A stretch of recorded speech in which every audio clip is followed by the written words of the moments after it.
तो फ्रेंड्स, आज मैं आपके साथ शेयर कर रही हूँ एक बहुत ही प्यारा प्लाजो जो बहुत ही ज़्यादा ट्रेंडिंग में चल रहा है। थोड़ा सा लूज रहता है और फुल इलास्टिक वाला है, जिसकी लेंथ मैंने लिया है 34 इंच का। तो परफेक्ट 34 इंच का ये प्लाजो तैयार हो चुका है। और सबसे खास बात कि ये हमारा जो मोहरी से उचकता है, ऊपर की तरफ उठता है, वो बिल्कुल भी नहीं उठेगा। तो इसकी कटिंग और स्टिचिंग मैं आप लोगों के साथ शेयर कर रही हूँ।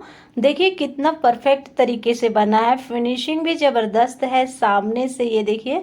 और ये पीछे का पल्ला जो है वो थोड़ा सा बड़ा होता है और सामने का पल्ला थोड़ा सा छोटा होता है, क्योंकि पीछे हिप्स रहता है, जिसके कारण पीछे का पल्ला थोड़ा सा बड़ा होता है। और बहुत ही फिनिशिंग के साथ ये प्लाजो तैयार हुआ है और फुल घेर वाला है। तो इलास्टिक के पास भी देखिए कितना सुंदर इसका लुक आया है, बहुत ही प्यारा है। तो नमस्कार दोस्तों, मैं हूँ राधा और स्वागत है आप सभी का राधा कलेक्शन बुटीक में। सबसे पहले हम कपड़े को उल्टा करके इस तरह से फोल्ड करेंगे। ये हमने 2 मीटर का फैब्रिक लिया है और 2 मीटर के फैब्रिक से हम अच्छा खासा लूज प्लाजो बना सकते हैं। तो 2 मीटर का कपड़ा लिया है, उसे उल्टा कर लिया है और इसे इस तरह से फोल्ड करके हमने लंबाई की तरफ इस तरह से फोल्ड करके रख लिया है। और यहाँ पर हम स्केल की मदद से नीचे को बराबर लाइन कर लेंगे, निशान लगा लेंगे, क्योंकि नीचे उबड़ खाबड़ होता है। और 2 इंच का यहाँ पर हम नीचे मोहरी के लिए मोड़ने के लिए 2 इंच लेंगे और उसे भी स्केल से हम इस तरह से सीधी सीधी निशान लगा लेंगे। और निशान लगाने के बाद इस तरह से इसका लुक आएगा। फिर हम इसका लेंथ लेंगे। लेंथ जो हमारा है वो प्लाजो का 34 इंच है। 34 इंच लेंथ हम बना रहे हैं, तो यहाँ पर इसका निशान 34 आया है। और हाफ इंच हम लेंगे ऊपर में, जो इलास्टिक के लिए दबेगा, क्योंकि इसका लेंथ उतना नहीं है कि हम कमर पट्टी जो इलास्टिक पट्टी है वो इसी में निकाल सके, उसे हमें अलग से लगाना पड़ेगा। तो हमने हाफ इंच यहाँ पर लिया हुआ है, क्योंकि वो आगे यहाँ पर दबेगा। तो करेक्ट हमारा 34 इंच का तैयार हो जाएगा। तो अब यहाँ पर हिप्स का चौथा भाग लेना है। हमारा हिप्स 38 है, तो यहाँ पर 9.5 इंच जो है वो चौथा भाग होता है और उसमें +3 करना है ऐड। तो 9.5 और 3 इंच यहाँ पर हमें ले लेना है। तो ये हमारा हिप्स का नाप होता है, जहाँ पर हमें रखना पड़ता है। और यहाँ से हमने लिया है 14 इंच लिया है आसन के लिए। और फिर यहाँ से हमने इसको लाइन कर लिया है, निशान लगा लिया है और 1 इंच यहाँ से लेकर हम गोलाई कर देंगे। ये हमारा आसन के लिए है।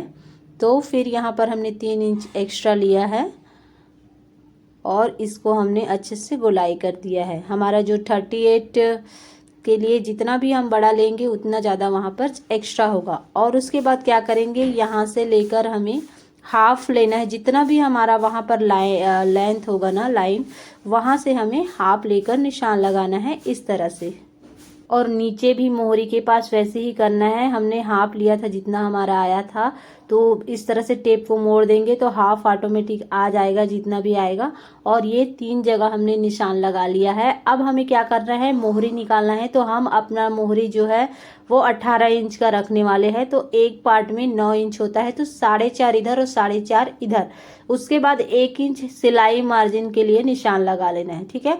4.5 हमने ये मोहरी के लिए लिया है और 1 इंच हमने सिलाई मार्जिन लिया है। अब यहाँ से हमें स्केल से इस तरह से सीधा सीधा निशान लगा लेना है। अगर आपके पास तिरछा वाला स्केल नहीं है तो इस तरह हाथों से भी आप उसका शेप दे सकते हैं, थोड़ा सा घुमाकर। और इस साइड भी हमें वैसे ही करना है। तो यहाँ पर इसको सीधा सीधा पहले तो निशान लगा लेना है, ताकि ये ऊपर नीचे ना हो, क्योंकि यहीं से हमें नीचे का भी निशान लगाना है। और अब यहाँ से हमें इस तरह से थोड़ा सा निशान घुमाते हुए इस तरह से लगा लेना है।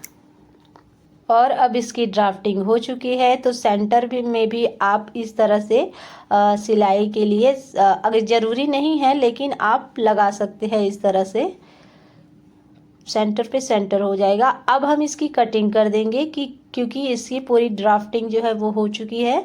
तो इसे अच्छे से हम कटिंग कर देंगे जहाँ जहाँ हमने निशान लगाया हुआ है। तो अभी तक आपने लाइक नहीं किया होगा तो जब तक ये कटिंग हो रही है फ्रेंड्स लाइक कर दीजिए। और पूरा इसी तरह से हम इसको कटिंग कर लेंगे। तो देखिए हमारा जो कटिंग है वो हो चुका है और इधर साइड का जो पार्ट है वो भी हम कट कर लेंगे क्योंकि यहाँ से जुड़ा हुआ होता है। अब हमें यहाँ पर एक चीज़ ध्यान रखना है, हम दो पल्ले को एक कर लेंगे। ये हमारा बैक पल्ला है, दो पल्ला हम निकाल लेंगे और इसको अलग कर देंगे और दो फ्रंट पे रखेंगे क्योंकि यहाँ पर हमारी जो है वो एक्स्ट्रा कटिंग होनी है। तो फ्रंट में जो एक्स्ट्रा कटिंग है सामने के पल्ले में वो यहाँ पर 1.5 इंच का हमने लिया है आसन की तरफ और उसे इस तरह से मिला लिया, ठीक है। और मिलाने के बाद हम इसकी भी कटिंग कर देंगे। ये सामने का पल्ला ये ज़रूरी है, जो हमारा मुहरे के पास जो उचकता है ना, ऊपर उठ जाता है, तो इस तरह से कटिंग करने से वो बिल्कुल नहीं उठेगा। तो ये बहुत ही इम्पोर्टेंट टिप्स है और इस प्लाजो कटिंग में सबसे इम्पोर्टेंट रोल यहीं पर का है। तो यहाँ पर को मिस मत कीजिएगा अगर आप लोग प्लाजो बना रहे तो। और फिर साइड से 1-1 इंच हमें इस तरह से निशान लगाना है और उसे भी कट करके निकाल देना है। अब आप लोग सोच रहे होंगे कि इस तरह से इतना ज़्यादा कट करने पर ये फिर बिगड़ेगा नहीं और सिलाई के समय दोनों बराबर होगा कि नहीं, तो बिल्कुल नहीं होगा। यही तो इस प्लाजो की कटिंग की खास बात है।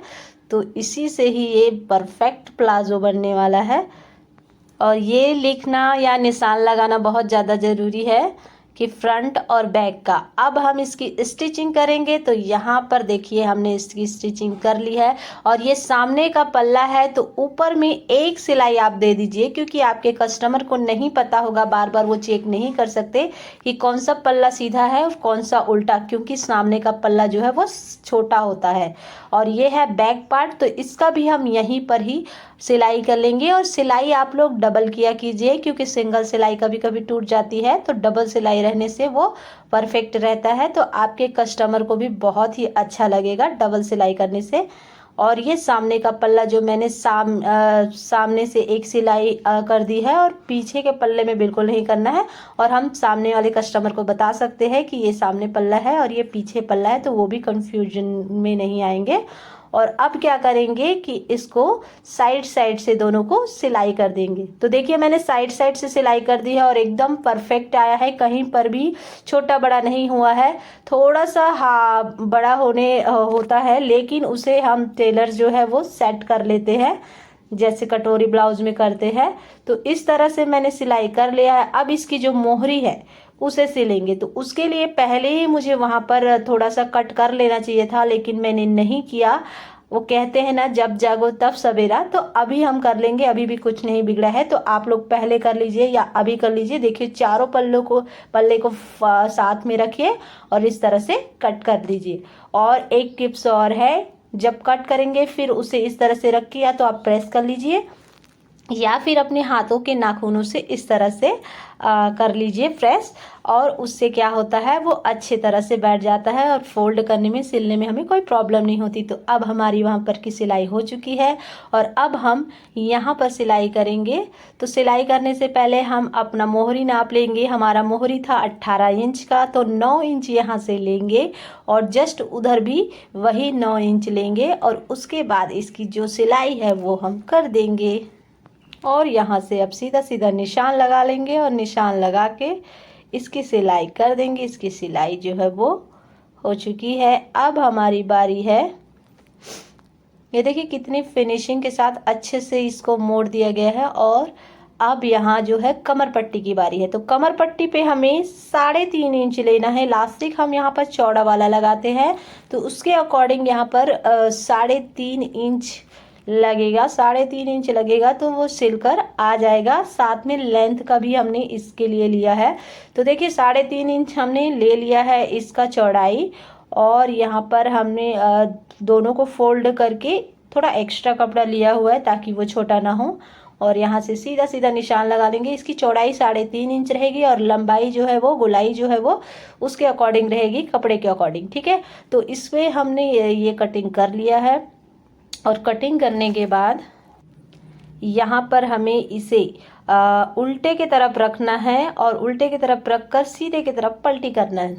इलास्टिक जब हम लगाएंगे तो उल्टे की तरफ रखकर अगर हम सीधे की तरफ पलटी करते हैं ना तो फिनिशिंग बहुत ज़बरदस्त आती है। तो हमें फिनिशिंग के साथ कपड़ा सिलना है और अपने कस्टमर को खुश करना है या फिनिशिंग वाले कपड़े पहनने हैं तो हमें फिनिशिंग से काम करना है।